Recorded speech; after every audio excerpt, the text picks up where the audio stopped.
लैथपोरा वाक़े के बाद रियासत जम्मू कश्मीर में हालात ने नई करवट ली है। एक जानिब जम्मू में हिंदू मुस्लिम सिख इतिहाद में बिगाड़ पैदा करने की कोशिश की जा रही है, वहीं दूसरी जानिब आज वादी में दिन भर सियासी और गैर सियासी तंजीमों की जानिब से एहतजाजी मुजाहरे देखने को मिले।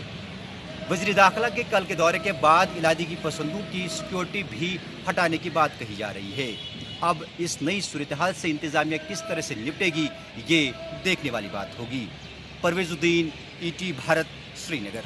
अगरचे कुलगाम जिले में हालात पुरअमन है, ताहम खुदकुश हमले के बाद जम्मू सूबे में पुरतनाव हालात के चलते वहां पर काम कर रहे कुलगाम के लोगों के अहल खाना ज़बरदस्त परेशान है। अब हालात किस कदर रहेंगे ये आने वाला वक्त ही बताएगा। ईटीवी भारत के लिए मैं कुलगाम से तनवीर वानी। लैथपोरा खुदकुश हमले के तीसरे दिन आज दूसरी बार एनआई की टीम ने मज़ीद तहकीकात के लिए गाड़ियों के पुर्जे अपनी तहवील में ले लिए।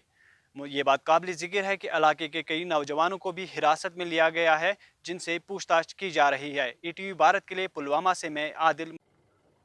हाल ही में पुलवामा में पेश आए वाक़े के ख़िलाफ़ जम्मू में दूसरे रोज़ भी आज बदस्तूर बंद रहा। तमाम कारोबारी इदारे व दुकानें बंद रहे। वाज़ेह रहे कल traders federation association Jammu, high court bar association Jammu और इंडियन नेशनल कांग्रेस जम्मू और नेशनल कॉन्फ्रेंस जम्मू और बाकी तमाम सियासी पार्टियों ने जम्मू बंद की कॉल दी थी, जिसके पेश नज़र कल जम्मू बंद रहा और कई जगहों पर एहतजाजी मनाजिर भी देखने को मिले। लेकिन बदकिस्मती से एहतजाज तशद्दुद हुआ जम्मू के बठंडी एरिया में और गुजर नगर में, जिसके बायस इंतज़ामिया ने सख्ती के साथ कर्फ्यू नाफिज कर लिया है और फौज की गश्ती भी यहाँ पे बढ़ा दी गई है।